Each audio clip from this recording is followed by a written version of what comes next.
Hi everyone, hello. My name is Anshul Arora and I welcome you all to my YouTube channel The Chem Squad। और आज की video में हम लोग बात करने वाले हैं कि भाई ये क्वासी एरोमेटिक क्या होता है। एरोमेटिक पढ़ लिया, एंटी एरोमेटिक पढ़ लिया, नॉन एरोमेटिक पढ़ लिया, आप तो नाम बना ही जा रहे हो क्या। इजी है, बस उसको ना हवा ज्यादा बनाया हुआ है कि वो भाई क्वासी एरोमेटिक भाई अलग ही चीज है। अभी कुछ नहीं है, आराम से हो जाएगा। तो आज हम उसके बारे में डिस्कस करेंगे एंड हम लोग डिस्कस करेंगे कुछ क्वेश्चंस। मतलब आज हम मिक्सिंग अप भी कर देंगे थोड़ी सी कि कहाँ हाइपर कॉन्जुगेशन लगाना चाहिए, कहाँ क्या लगाना चाहिए, मुझे कैसे पता चलेगा, इस टाइप के क्वेश्चंस करेंगे। And quasi aromatic, aromatic, anti aromatic से रिलेटेड भी कुछ क्वेश्चंस करेंगे, ठीक है। तो ये एक इंपॉर्टेंट लेक्चर होने वाला है, तो भैया देख लेना पूरा। ओहो, ये चल क्यों नहीं रहा है, गिव मी अ सेकेंड। मेरे साथ ही क्यों होता है भाई, ये चल जा, रुको।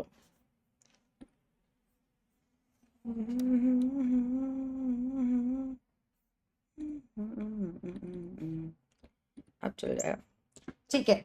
तो एक बार डिस्कस कर लेते हैं ये जो 5 मेंबर्ड रिंग्स हैं तुम्हारी आंखों के आगे। एक बार देख के बताओ भैया, क्या लगता है कौन एरोमेटिक है, कौन एंटी एरोमेटिक है, कौन नॉन एरोमेटिक है। कौन एरो, कौन एंटी एरो, कौन non arrow. Aromatic, anti aromatic, non aromatic, है ना।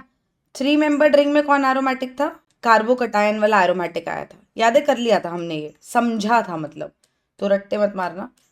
पर एक चीज कि जो तुम्हें काम आ सकती है हर बार ना चेक करने में, वो ये है कि जब तुम 3 मेंबर्ड या ये 7 मेंबर्ड वाला देखोगे तो इसमें जो कार्बोकटायन था वो एरोमेटिक था, और जो 5 मेंबर्ड वाला था उसमें जो कार्ब अनायन था वो एरोमेटिक था, राइट।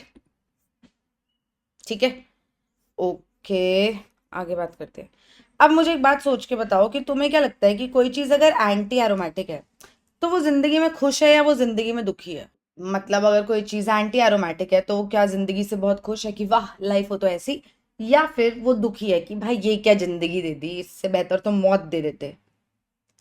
तो वो दुखी है कि भाई क्या है ये अनस्टेबिलिटी, क्या जिंदगी है मेरी। मतलब जब तक जिंदा हूं अनस्टेबल रहूं। और उसको कोई आके स्कीम दे कि भाई एक बात बताऊं, तू ना थोड़ा सा अपना चेंजेस करके लाइफ में स्टेबल हो सकता है। तो तुम्हें क्या लगता है वो स्टेबल होना चाहेगा। ऑफकोर्स है, मरा जा रहा है वो, कह रहा है जिंदगी नरक बन चुकी है भाई, कुछ दे दो स्टेबिलिटी के लिए। तो उसको अगर कोई थोड़ी सी भी स्कीम देगा कि भाई तेरे को ना स्टेबिलिटी मिल जाएगी अगर तू मेरी बात माने, तो वो लेना चाहेगा। तो कोई भी एंटी एरोमेटिक चीज अपनी जिंदगी में कुछ भी करना चाहेगी कि भाई मुझे इस एंटी एरोमेटिसिटी से दूर ले जाओ, मेरे को ये नहीं बन के रहना है, राइट। अब वो क्या हो सकता है, जैसे ये 4 मेंबर्ड रिंग में हमने देखा था, ये एंटी एरोमेटिक परेशान, वो परेशानी की नस काटने के लिए बोलेगा कि भाई एक सेकेंड, जुगाड़ ये कर सकता है कि ये दो आपस में पास में है मॉलिक्यूल्स, और ये बोले सुन एक काम करते हैं, सुनना हम लोग ना डाइमराइज कर जाते हैं। डाइमराइज कैसे, देखो, अगर ये बॉन्ड टूटे, एक इलेक्ट्रॉन इसको एक इलेक्ट्रॉन इसको, अगर ये बॉन्ड भी ऐसे होमोलिटिकली टूटे तो एक इलेक्ट्रॉन इसको एक इलेक्ट्रॉन इसको, इलेक्ट्रॉन्स इलेक्ट्रॉन्स आपस में बॉन्ड बनाते हैं, तो ये ऐसा कुछ बन जाएगा। अरे मैं क्या, ये थे दो, ये बॉन्ड्स नहीं छेड़े और ये नए बॉन्ड्स बन गए, ऐसा कुछ बन जाएगा। इससे इनकी जिंदगी में फायदा क्या हुआ, देखो, ये कार्बन sp3 हाइब्रिडाइज्ड बन गया, ये भी sp3 बन गया, ये भी sp3, ये भी sp3, जिसका मतलब प्लेनारिटी को इन्होंने कर दिया बाय बाय, जिसकी वजह से अब ये बन गए नॉन एरोमेटिक। तो भाई एंटी से तो नॉन बेटर, एंटी से तो नॉन एरोमेटिक बेटर है, तो ये नॉन एरोमेटिसिटी में खुश रहा, ठीक है। ऐसे ही साइक्लो ऑक्टा टेट्राइन, इस पे तो बहुत बार क्वेश्चंस आए हैं। ये जो साइक्लो ऑक्टा टेट्राइन है इसकी शक्ल देखो, हमें दिख रहा है कि ये साइक्लिक है, हमें दिख रहा है कि हर कार्बन sp2 हाइब्रिडाइज्ड है तो प्लेनर है, हमें दिख रहा है कंप्लीट कॉन्जुगेशन होएगा, ये ऑल्टरनेट डबल बॉन्ड्स है, कंप्लीट कॉन्जुगेशन है, ठीक। फिर हमने गिने पाई इलेक्ट्रॉन्स, एक बॉन्ड मतलब 2 इलेक्ट्रॉन्स, 2, दो 4, दो 6, दो 8, 8 पाई इलेक्ट्रॉन्स का मतलब है 4n पाई। जो इसकी जिंदगी में क्या ला रहा है, एंटी एरोमेटिसिटी। और ये बोलेगा भाई ये मत कराओ, तो ये इससे बचना चाह रहा है।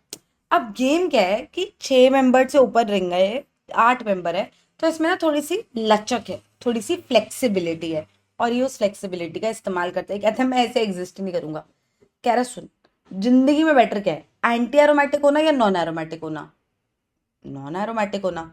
तो बोलेगा मुझे ऐसा दिखना ही नहीं है जीवन में, मैं दिखूंगा ऐसा, ऐसा टब शेप्ड, मैं दिखूंगा टब शेप्ड। और ये टब शेप्ड होने की वजह से ये करता है अपनी प्लेनैरिटी को बाय बाय। और क्योंकि अब ये प्लेनर नहीं रहा, इसलिए ये है नॉन एरोमेटिक। तो अगर कभी भी तुमसे कोई पूछे कि साइक्लो ऑक्टाटेट्राईन क्या है,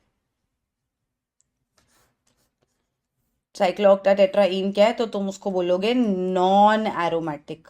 क्या तुम उसको एंटी एरोमेटिक बोलोगे? नहीं, क्योंकि उसने अपनी जिंदगी में अपना आकार बदल के अपने जीवन को ही चेंज कर दिया है, वो है नॉन एरोमेटिक। ठीक है, आगे बात करें। ठीक है जी। अब जब हम स्टेबिलिटी की बात करते हैं ना, ऐसी थोड़ा सा बता देती हूँ, कटायंस एनायंस व्हाटएवर, तो उस केस में हम लोग बोलते थे कि रेजोनेंस जो है वो हाइपर कॉन्जुगेशन से जीतेगा, और हाइपर कॉन्जुगेशन इंडक्टिव से जीतेगा। इंडक्टिव सबसे छोटू मोटू इफेक्ट है जिसको हम सबसे बाद में देखते हैं, है ना, जनरली। ऐसे ही एरोमैटिसिटी सबसे पहले ढूंढा करो जब भी स्टेबिलिटी की कोई बात करे, फिर रेजोनेंस ढूंढा करो, फिर हाइपर कॉन्जुगेशन ढूंढा करो, और एंड में कुछ ना मिले तो इंडक्टिव पे नजर मारो कौन सा इफेक्ट है। एरोमैटिसिटी एकदम कातिलाना तरीके से स्टेबल करता है चीजों को। ठीक, आ जाओ आगे बात करते हैं। अब बात करते हैं नए शब्द की। भाई ये क्वासी एरोमेटिक क्या बला है, ये क्या नया नाटक है मेरे जीवन में? सो कुछ नया नाटक नहीं है ये ना, थोड़ा सा ना ऐसा सा इंसान है कि दिखने में कुछ और, मन से कुछ और। मतलब दिखने में ये भाई साहब लगेंगे तू तो नॉन एरोमेटिक है, तू हट आगे से, लेकिन पोलराइज्ड फॉर्म में तो वो एरोमेटिक हो जाएगा। और क्योंकि वो पोलराइज्ड फॉर्म में एरोमेटिक होगा, किसी भी फॉर्म में कोई चीज एरोमेटिक हो पाए तो वो उसी फॉर्म में रहना चाहेगी, right?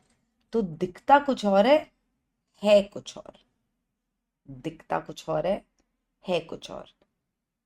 Kind of reminds you of your x, right? Whatever, आगे बात करते हैं।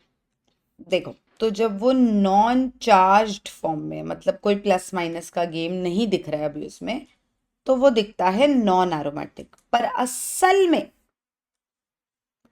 चार्ज्ड फॉर्म या पोलराइज्ड फॉर्म में वो एरोमेटिक है। तो मैम क्या quasi aromatic species non aromatic species है? नहीं, quasi aromatic species are nothing but aromatic species. क्योंकि अगर कोई चार्ज्ड फॉर्म में एरोमेटिक है तो वो उसी फॉर्म में रहना चाहेगा, वो बोलेगा भाई मैं ऐसे ही ठीक हूँ, भगो यहाँ से, ऐसे ही रहना है मुझे। ठीक है, तो वो चार्ज्ड फॉर्म में एरोमेटिक है। जैसे जैसे ये तो साक्षात मुझे एरोमेटिक दिख रहे हैं ना, कि भाई तुम लोग तो हो ही एरोमेटिक, ये तो है ही ऐसे ना, ये तो है ही एरोमेटिक, एरो ही है ये। बट कुछ चीजें ऐसी है दुनिया में जो दिखने में एरोमेटिक नहीं है पर एक्चुअली एरोमेटिक है, अगर उसको थोड़ा सा ध्यान से देखें। जैसे इसकी शक्ल देखो जरा एक बार, तुम इसकी शक्ल देखोगे तो तुम बोलोगे कि मुझे तो 3 मेंबर रिंग पे ऐसे डबल बॉन्ड के ऑल्टरनेट में पॉजिटिव चार्ज दिखे तो मेरे को पता है कि ये एरोमेटिक होता है। ये मुझे समझ नहीं आ रहा, एरोमेटिक दिख तो नहीं रहा ये। लेकिन लेकिन सी डबल बॉन्ड ओ है ना? अगर मैं इस पाई बॉन्ड को तोड़ूं तो किसको प्लस किसको माइनस मिलेगा? ऑक्सीजन मोर इलेक्ट्रोनेगेटिव है, भाई माइनस तो मैं लेके जाऊंगा, तो इसको प्लस इसको माइनस मिलेगा। तो ये कुछ ऐसा दिखेगा, और क्योंकि ये कुछ ऐसा दिखेगा, आहा, तो मुझे क्या दिख गया?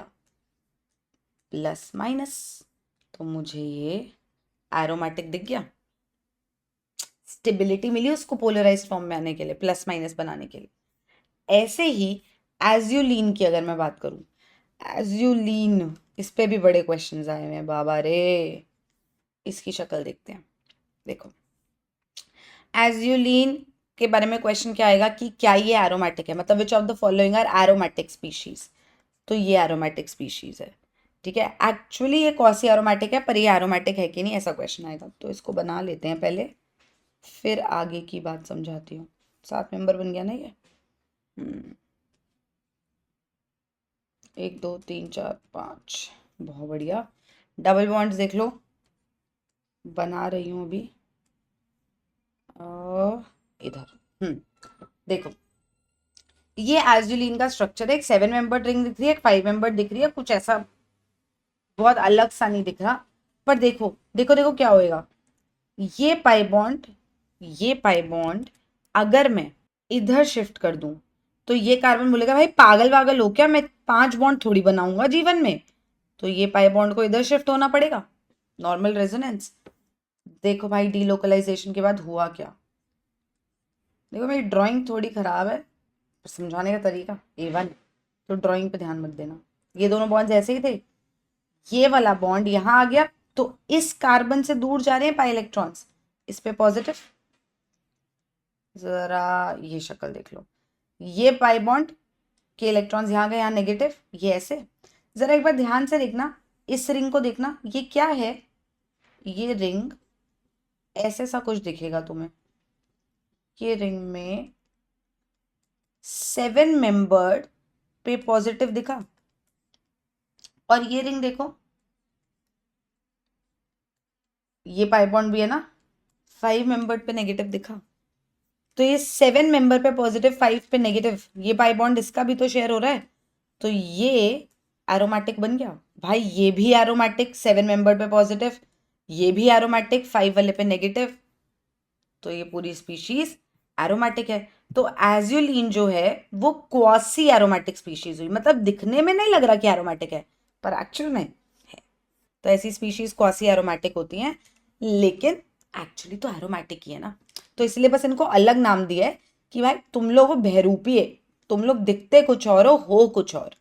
तुम दिखने में तो नहीं लगे एकदम से एरोमेटिक, पर एक्चुअली वो पोलराइज फॉर्म में है, तो एरोमेटिक हो जाएंगे। तो क्योंकि वो पोलराइज फॉर्म में रहते हैं, तो डाइलेक्ट्रिक कांस्टेंट ज्यादा होगा, डाइलेक्ट्रिक कांस्टेंट ज्यादा होगा। इनफैक्ट डाइपोल मोमेंट भी ज्यादा होगा, प्लस माइनस का गेम है ना, डाइपोल मोमेंट भी ज्यादा होगा। अच्छा, अगर ये पोलर है, प्लस माइनस वाले हैं, तो क्या ये पानी में घुल जाएंगे या फिर पानी में नहीं घुलेंगे? यार पानी तो पोलर मॉलिक्यूल ही है, और ये भी अगर पोलराइज फॉर्म में रह रहे हैं तो अच्छे से घुल पाएंगे, तो ये लोग पानी में घुल जाएंगे, पानी में घुल जाएंगे आसानी से, और चार्ज स्पीशीज की फॉर्म में ये एग्जिस्ट करते हैं। यहाँ तक 1% भी दिक्कत तकलीफ दुख परेशानी हो, प्लीज कमेंट सेक्शन में बताना, वरना हम आगे चलते हैं। तो अब हमें कुछ चीजें समझ आ गई हैं कि एरोमेटिक क्या होता है, एंटी एरोमेटिक क्या होता है, नॉन एरोमेटिक क्या होता है, क्वासी एरोमेटिक क्या होता है। क्वासी एरोमेटिक बस बहरूपी है भाई, कोई दिक्कत नहीं है उनकी लाइफ में, वो किस फॉर्म में रहते हैं वो हमें समझ आ चुका है, क्योंकि उनको वैसे एरोमेटिसिटी मिलती है। और हमने एक चीज सीखी कि भाई एरोमेटिक मतलब आहा मस्त लाइफ, एकदम स्टेबल लाइफ, और एंटी एरोमेटिक मतलब एकदम नरक जिंदगी। तो अगर किसी को चॉइस मिले कि वो एंटी एरोमेटिक ना रहे, तो वो बोलेगा मेरे को रहना ही नहीं एंटी एरोमेटिक। जैसे साइक्लोऑक्टा टेट्राइन ने किया, साइक्लोऑक्टा टेट्राइन ने बोला कि सुन, इससे बेटर तो मैं अपनी फ्लेक्सिबिलिटी को यूज करके अपना आकार बदल के टप शेप बन जाऊंगा, तो मुझे नॉन एरोमेटिक बुलाएंगे लोग। तो साइक्लोऑक्टा टेट्राइन सुनते ही 8 मेंबर रिंग दिखती है जिसमें 4 ऑल्टरनेट पाई बॉन्ड्स हैं, तो लगता है कि भाई तू जो है एंटी एरोमेटिक होना चाहिए, पर एक्चुअली क्योंकि वो टप शेप्ड है, क्योंकि वो नॉन प्लेनर है, तो वो इस कैटेगरी तक ही नहीं पहुंचा, वो नॉन एरोमेटिक ही रह गया। बात समझ आई? ठीक है, क्वेश्चंस करें थोड़े से, पहले ये वाले नहीं करते, पहले थोड़ा सा एरो एंटी एरो इन्हीं के बारे में करते हैं। Question which amongst the following, which amongst the following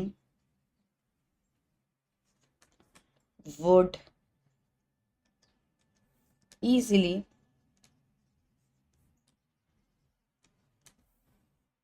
would most easily, हो सकता है एक से ज्यादा लोग रिएक्ट कर लें,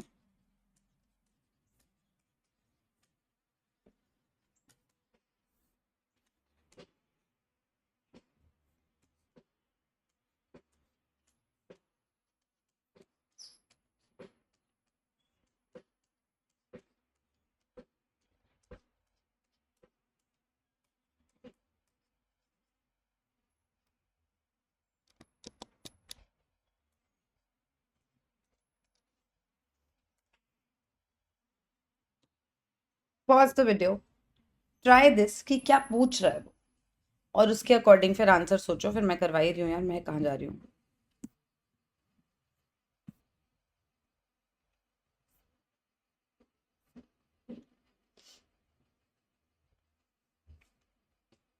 बोलो बोलो बोलो।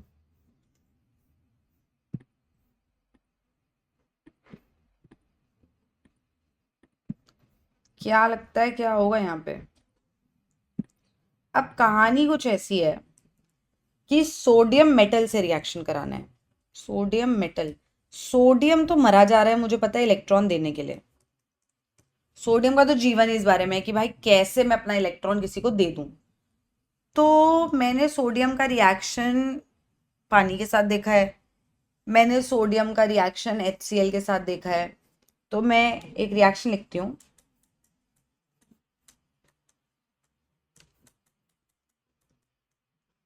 ऐसा होता है ना, हाइड्रोजन जो है H+ जो है, ये H+ निकलता है,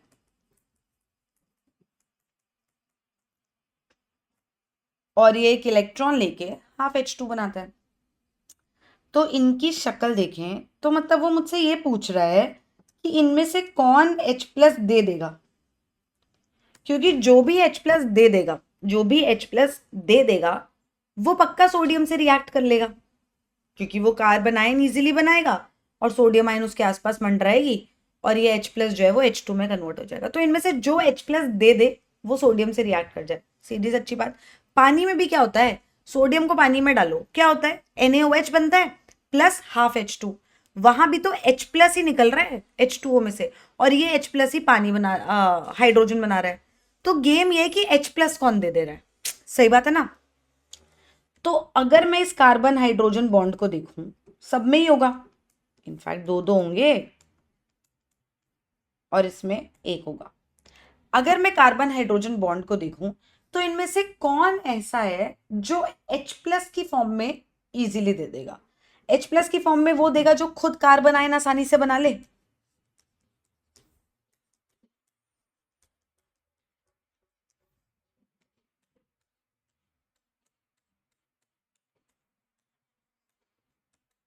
तो मैंने सबकी कार्बन आयन बना के देखी कि चल H+ उड़ गया, मेरे दिमाग में अब H+ उड़ गया।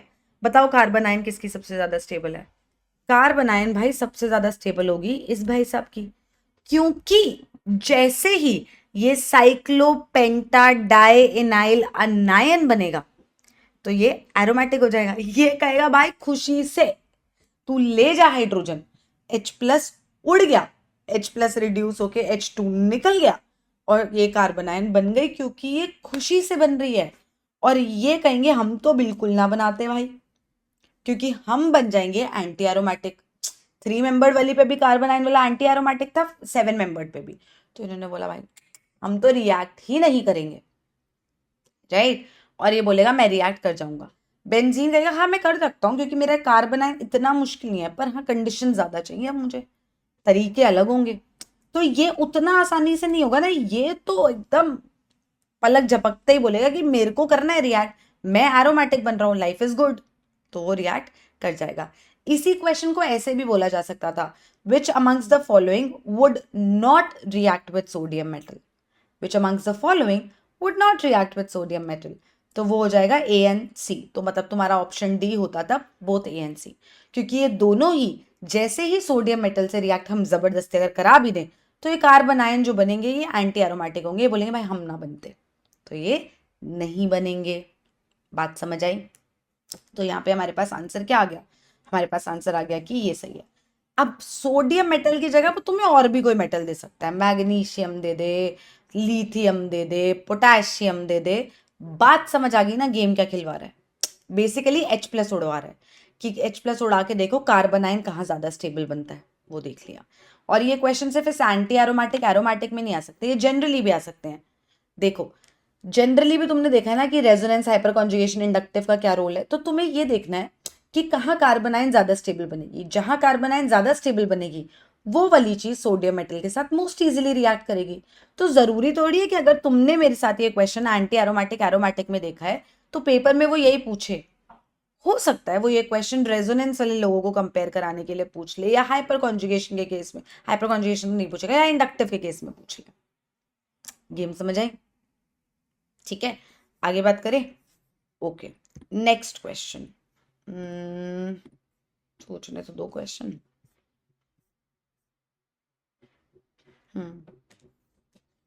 विच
पॉज द वीडियो, सोचो वो क्या पूछ रहा है, आराम से क्वेश्चन ट्राई करो, फिर हम कर रहे हैं साथ में।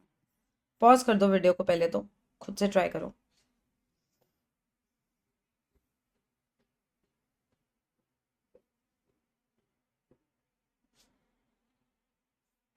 हाँ जी, इस क्वेश्चन में चल क्या रहा है, SbCl5 से SbCl6 माइनस बन रहा है, मतलब उसको एक क्लोराइड आयन मिल रहा है, तो Cl माइनस निकलना चाहिए। तो अगर कार्बन क्लोरीन बॉन्ड टूट रहा है और Cl माइनस निकल रहा है तो कार्बोकटायन बनेगा, है ना? ये बॉन्ड टूटेगा, ये माइनस बनेगा, तो कार्बन पे प्लस आएगा। तो फर्स्ट केस में ये बनेगा, सेकेंड केस में ये बनेगा, थर्ड केस में ये बनेगा, और फोर्थ केस में ये बनेगा।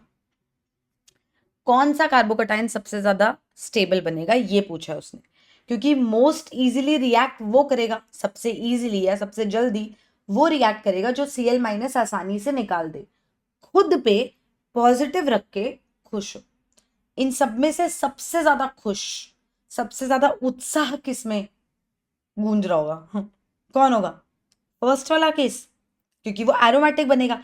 जैसे ही उसमें पॉजिटिव आएगा वो कहेगा भाई मेरी तो जिंदगी एकदम A1 बन रही है, अब मेरे पे आ गया पॉजिटिव चार्ज, अब मैं हो गया हूं स्टेबल। और सबसे ज्यादा रोना किसका निकलेगा अगर हमने जबरदस्ती ये रिएक्शन करा दिया तो?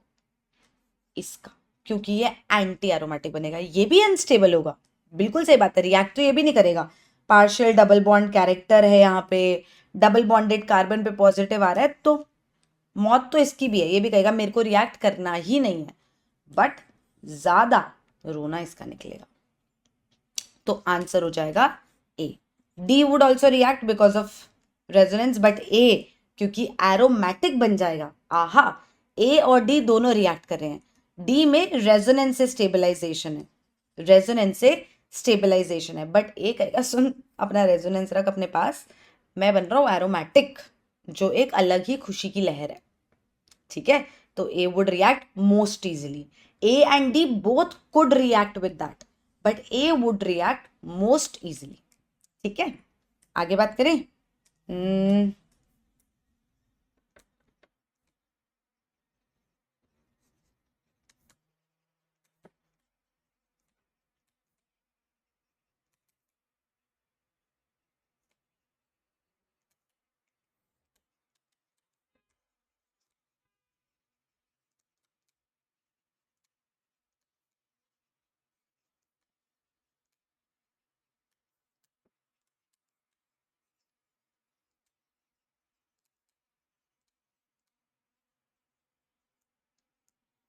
साइक्लोहेप्टाट्राइनाइल cation, cyclooctatetraene, sorry about the hand writing, almost हर लेक्चर में बोलती हूँ, कांट हेल्प इट, इसीलिए बोल देती हूँ।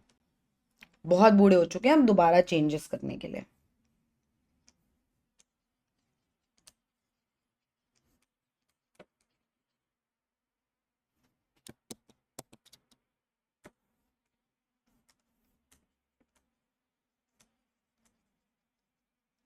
Which amongst the following is anti-aromatic? Cycloheptatrienylcation, cyclooctatetraene, benzene, none of these.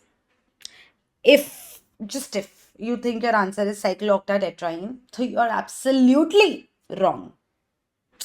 बिल्कुल ही गलत, क्योंकि साइक्लोऑक्टाटेट्राइन जो है ये टब शेप्ड है यार, नॉन एरोमेटिक, तो ये एंटी एरोमेटिक स्पीशीज नहीं है।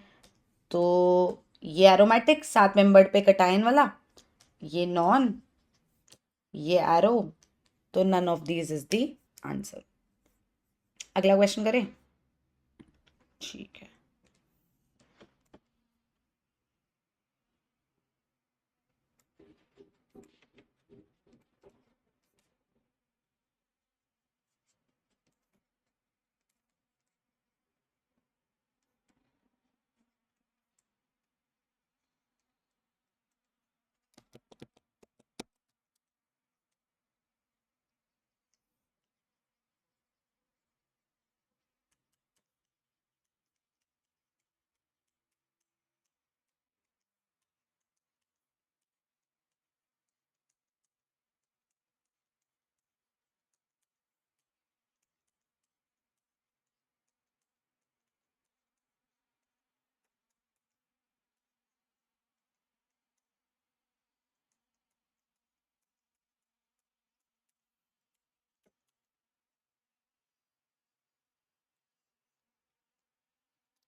पहले पहले एक सेकेंड बोल रही हूँ, अभी खुद से करना।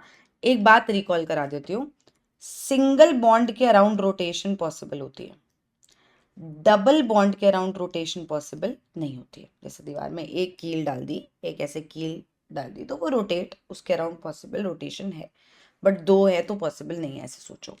ठीक है, तो सिंगल बॉन्ड के अराउंड रोटेशन पॉसिबल है, डबल बॉन्ड के अराउंड रोटेशन पॉसिबल नहीं है। यहाँ पे किस बॉन्ड के अराउंड रोटेशन पॉसिबल होगी? मैं इन बॉन्ड्स की बात कर रही हूँ। सोचो, पॉज द वीडियो, सोचो, फिर मैं करा रही हूँ।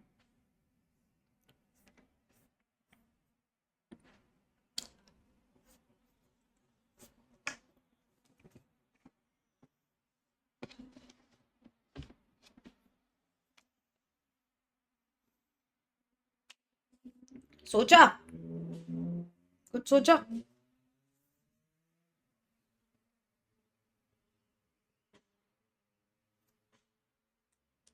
देखो भैया, मैम ये तो सारे डबल बॉन्ड है। सही बात है, सारे डबल बॉन्ड है, तो किसी के अराउंड रोटेशन नहीं होनी चाहिए।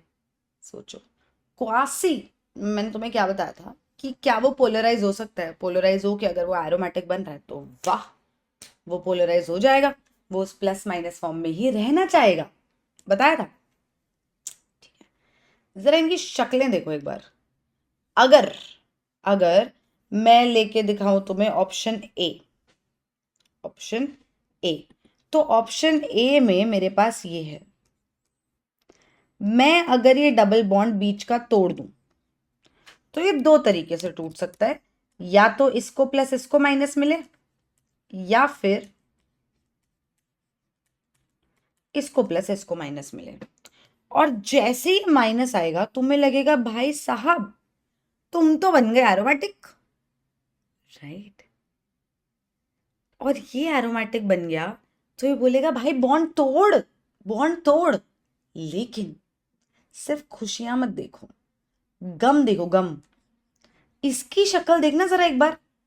ये कह रहा है सुन तू पागल वागल है क्या, अगर बॉन्ड टूटा तो मैं एंटी एरोमेटिक बन जाऊंगा, राइट? ये बोलेगा कि भाई मैं ये डबल बॉन्ड क्यों तोड़ने दूं तुझे, क्योंकि तेरे जीवन में तो खुशी आएगी, मैं तो एंटी एरोमेटिक बन जाऊंगा। तुझे हेवन में भेजने के लिए मैं खुद कुएं में क्यों छलांग मारूं? मैं तो नहीं मार रहा। मैं खुद को अनस्टेबल क्यों करूं ताकि मेरा दोस्त स्टेबल हो जाए? भाई यहां से कलयुग चल रहा है यहाँ पे दुनिया में, ऐसा सब नहीं होता, ये सब लोग अपने बारे में सोचते हैं। तो वो कह रहे हैं मैं ये नहीं होने दूंगा भाई, जैसे बैठे हैं वैसे बैठे रहेंगे, ये नहीं हो पाएगा कि तू स्टेबल हो जाए और मैं अनस्टेबल। और ये उसको ये बोलेगा कि ठीक है ना, अगर तू इतना ही तुझे चाहिए बॉन्ड तोड़, तो ऐसे तोड़ लेते हैं, मैं एरोमेटिक बन जाता हूं, तू अपना देख ले भाई। तो ये एक भी कहेगा यार देखो, दोस्ती की दलीलें एक तरफ, ये तो नहीं कर पाऊंगा, सुसाइडल मिशन पे तो मैं नहीं चल रहा तेरे चक्कर में। तो किसी भी केस में ये बॉन्ड टूट ही नहीं पाएगा, क्योंकि अगर एक एरोमेटिक बनेगा तो दूसरे को कुर्बानी देनी पड़ेगी, लेकिन वो कुर्बानी क्यों दे? वो कहेगा मैं दे ही नहीं रहा कुर्बानी, तू एरोमेटिक बनता है गुड फॉर यू, लेकिन मैं एंटी नहीं बन पाऊंगा तेरे लिए, बैठा रहे तो बैठा रहे। इस चक्कर में ये डबल बॉन्ड टूट ही नहीं पाएगा, और अगर ये टूट ही नहीं पाएगा तो ये डबल बॉन्ड की फॉर्म में रहेगा, तो बॉन्ड रोटेशन पॉसिबल नहीं है। समझे? ऐसे ही नेक्स्ट में सोचो, ये बॉन्ड तोड़ने के मेरे पास दो तरीके हैं, ये पाई बॉन्ड तोड़ने के मेरे पास दो तरीके हैं, कि या तो मैं इसको तोड़ के ऐसा बनाऊं, नीचे वाले कार्बन पे प्लस दे दूं, ऊपर वाले पे माइनस, या फिर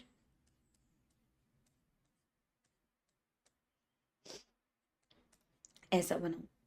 किसी भी केस में ऐसा दिख रहा है क्या मुझे कि कोई स्टेबल हो रहा है? किसी भी पर्टिकुलर केस में मुझे ऐसा दिख रहा है क्या? अगर तुम फर्स्ट केस को ध्यान से देखो तो इसकी भी बल्ले बल्ले, ये भी एरोमेटिक, ये भी एरोमेटिक, दोनों का जीवन बढ़िया है। अब तुम सोचो, तुम्हारा भी फायदा मेरा भी फायदा, हम बोले ठीक है भैया, सही चल रही है जिंदगी, करते हैं बिजनेस आइडिया बढ़िया है। तो इनको ये बिजनेस आइडिया बढ़िया लगा, इनको लगा कि यहां से तो तरक्की का रास्ता शुरू है, स्टेबिलिटी का रास्ता शुरू है, तो दोनों ही स्टेबल हो रहे हैं, इसलिए ये पाई बॉन्ड टूट जाएगा, जिसमें इसको माइनस और इसको प्लस मिलेगा, सिंगल बॉन्ड बन जाएगा, रोटेशन पॉसिबल है। नेक्स्ट केस ट्राई करते हैं।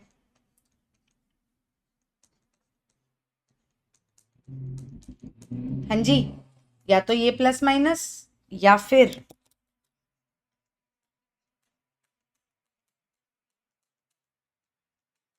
अरे यार फिर से मिल गया, ये plus minus, right.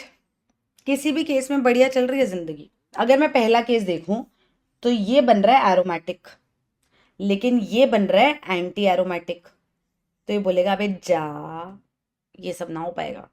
Second case में ये बन रहा है एंटी एरोमेटिक, ये बन रहा है एरोमेटिक, तो ये तो कहेगा ऐसे बॉन्ड तोड़ लेते हैं, कहेगा अबे जा, ये नहीं हो पाएगा। तो इसका मतलब ये डबल बॉन्ड भी नहीं टूटेगा, बॉन्ड के अराउंड रोटेशन पॉसिबल नहीं है। नेक्स्ट केस सेम, या तो ये प्लस माइनस, या तो ये प्लस ये माइनस, एक एरोमेटिक बनेगा एक एंटी एरोमेटिक बनेगा, वो बोलेंगे ये सब बकवास नहीं हो पाएगी जीवन में। तो सिर्फ इस वाले केस में बॉन्ड के अराउंड रोटेशन पॉसिबल है। I hope aromatic, anti aromatic, non aromatic, quasi aromatic की सारी कहानी समझ आ चुकी है, सब क्वेश्चन अच्छे से समझ आ चुके हैं, क्योंकि अब हम मिक्सिंग अप कर रहे हैं। इंक्रीजिंग ऑर्डर ऑफ स्टेबिलिटी में इसको क्लासिफाई करना है। इंक्रीजिंग ऑर्डर ऑफ स्टेबिलिटी में तीन ही पार्ट है, फटाफट करते हैं, फिर नेक्स्ट वीडियो में कुछ और पढ़ेंगे। देखो भाई, कार्बोकटाइन की स्टेबिलिटी होती है, कार्बोकटाइन गरीब अमीर, बहुत गरीब, गरीब को इलेक्ट्रॉन डेंसिटी मिले तो वो स्टेबल, उससे कोई इलेक्ट्रॉन डेंसिटी खींचे तो वो अनस्टेबल, ये सब हमने पढ़ा हुआ है। अब इस केस में ध्यान से अगर मैं देखूं तो मेरे को दिख रहा है कि यार मतलब इस कार्बोकटाइन के बनने की वजह से तो कोई एरोमेटिक नहीं हुआ है, ये बेंजीन ऑलरेडी एरोमेटिक था, तो किसी की वजह से कुछ नहीं हो रहा है ना। इस वाले केस में कार्बोकटाइन की वजह से ये मॉलिक्यूल जब आयन बना तो ये एरोमेटिक बना, लेकिन यहाँ पे इस कार्बोकटाइन की वजह से कुछ नहीं हो रहा है, तो इसने कोई तीर नहीं मारा है अभी तक, है ना। और इसको ये एरोमेटिसिटी मुझे सब में नॉर्मल है, तेरी वजह से नहीं आई है, तो एक्स्ट्रा फैक्टर नहीं है तू, ये मुझे समझ आ गया। फिर मैं आती हूँ रेजोनेंस पे, बेंजीन के पाई इलेक्ट्रॉन्स की वजह से तो सब केसेस में है, तो मैम ये तो कॉमन ही है, इसमें कुछ अलग नहीं है, ठीक है। फिर ये जो ग्रुप्स लगे हैं इनकी शक्ल देख लेते हैं, कहाँ लगे हैं ये लोग, ऑर्थो मेटा पैरा मेटा पे, और मेटा पे इनका कौन सा इफेक्ट वर्क करता है, इंडक्टिव, सब पढ़ाया हुआ है, होप याद है, इंडक्टिव। तो इसका भी माइनस आई, इसका भी माइनस आई, इसका भी माइनस आई, सबसे तगड़ा माइनस आई किसका होगा, NO2 का, तो वो सबसे ज्यादा बर्बाद कर रहा होगा, वो सबसे ज्यादा इलेक्ट्रॉन डेंसिटी खींच रहा होगा, तो सबसे ज्यादा बर्बादी इसकी। राइट। अब OH और Cl में से ज्यादा माइनस आई इफेक्ट किसका होगा? Cl का। तो ये कंपैरेटिवली ज्यादा बर्बाद कर रहा होगा, सबसे ज्यादा स्टेबल 1 होगा। ऑर्डर आ गया ये। नेक्स्ट केस में आए, pause the video, try this yourself, of course we are gonna do it together. अब इनकी शक्ल देखो, यहाँ पे भी एक कार्बोकटाइन है। क्या कार्बोकटाइन बनने की वजह से कोई एरोमेटिक बना है? ऑलरेडी बेंजीन रिंग थी, वो ऑलरेडी एरोमेटिक था। कार्बोकटाइन ने उसके जीवन में कोई ऐसा एडिशन नहीं किया एरोमेटिसिटी वाली स्टेबिलिटी का, तो कार्बोकटाइन बनने की वजह से वो एरोमेटिक नहीं है, वो ऑलरेडी एरोमेटिक है। तो रेजोनेंस पे आते हैं। अब बेंजीन रिंग के पाई इलेक्ट्रॉन्स तो उसको रेजोनेंस से स्टेबलाइज कर ही रहे होंगे, वो भी सेम चीज है। तो ग्रुप्स पे आते हैं। OH पैरा पे लगा है, तो इसका रेजोनेंस प्लस आर इफेक्ट होगा।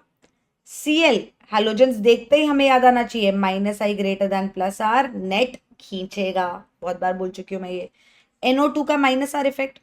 सबसे ज्यादा आबाद कौन है? कार्बोकटाइन गरीब, गरीब को इलेक्ट्रॉन डेंसिटी चाहिए, OH दे रहा है रेजोनेंस से इलेक्ट्रॉन डेंसिटी, तो सबसे ज्यादा स्टेबल ये हो जाएगा। बाकी दोनों केसेस में से एक खींच रहा है इंडक्टिव से, एक खींच रहा है रेजोनेंस से। कम बर्बाद कौन कर रहा है? जो इंडक्टिव से खींच रहा है, तो जो कम बर्बाद वो कंपैरेटिवली ज्यादा स्टेबल। ऑर्डर आ गया 1 2 3। नेक्स्ट केस में आते हैं। अब यहां पे कार्बोकटाइंस है, स्टेबिलिटी पूछी है। शक्ल देखो तीनों की, ये कार्बोकटायन की वजह से एरोमेटिक है ना। अगर ये नॉर्मली ऐसा होता तो एरोमेटिक थोड़ी था, तब तो नॉन एरोमेटिक था। पर क्योंकि उस पे कार्बोकटायन है, अगर नेगेटिव होता तो एंटी एरोमेटिक होता, बर्बाद। लेकिन क्योंकि वो कार्बोकटायन है तो वो एरोमेटिक बना है, एरोमेटिक बना है तो ज्यादा स्टेबल हुआ है, तो ये एरोमेटिक होने की वजह से ज्यादा सबसे ज्यादा स्टेबल। बाकी दोनों केसेस में आते हैं। डबल बॉन्डेड कार्बन पे पॉजिटिव, हे भगवान, बर्बादी। Double bonded carbon sp2 hybridised carbon, अच्छा खासा इलेक्ट्रोनेगेटिव कार्बन, उस पे पॉजिटिव, बर्बादी। तो ये है बर्बादी। और ये क्या है? नॉर्मल केस, मतलब नॉर्मल ऐसा कुछ नहीं है इसमें, बस देखो ना, अल्फा हाइड्रोजन है तो हाइपर कॉन्जुगेशन बढ़िया होगा, तो सबसे ज्यादा स्टेबल 1, फिर 3, फिर 2, क्योंकि ये सबसे ज्यादा बर्बाद है, सबसे ज्यादा आबाद तो ये बीच का ही होएगा। ठीक है। तो आई होप आपको ऐसे कंपेयर करना आ गया कि पहले एरोमेटिसिटी देखते हैं, फिर रेजोनेंस, फिर हाइपर कॉन्जुगेशन, फिर इंडक्टिव। ये मुझे बस यही चीज समझानी थी, इसीलिए मैंने ये 3 क्वेश्चंस और एक्स्ट्रा कराए apart from quasi aromatic and aromatic species. बाकी कोई दिक्कत, तकलीफ, दुख, परेशानी हो प्लीज कमेंट सेक्शन में बताना। नेक्स्ट वीडियो में हम लोग कुछ और बात करेंगे, कुछ और अच्छे से सीखेंगे। कुछ स्पेसिफिक डिमांड हो कि ये पढ़ा दो तो वो भी बता देना मुझे, बाकी सबकी भी डिमांड ज्यादा है, वो धीरे धीरे वीडियोस में आता रहेगा। ठीक है जी। So we are done with aromaticity, anti aromaticity, quasi aromaticity and non aromaticity. In the next video we are going to continue with something else. I think we are going to continue with electrophilic aromatic substitution reactions, क्योंकि हमने ये सब major चीजें कर ली हैं, तो अब हम उस बारे में बातें करनी शुरू कर देंगे। ठीक है जी। बाकी कुछ भी बता देना, कमेंट कर देना वीडियो पे कैसी लग रही है वीडियोस, लाइक कर देना वीडियो को please, and also subscribe to the channel please. यार क्या कर रहे हो, करवा दो ना लोगों से सब्सक्राइब। पढ़ना तो चाह रहे होंगे, आसपास दोस्त नहीं है तुम्हारे, कितने लोनली हो तुम जीवन में, दोस्त नहीं है, उनको बोलो। बाय।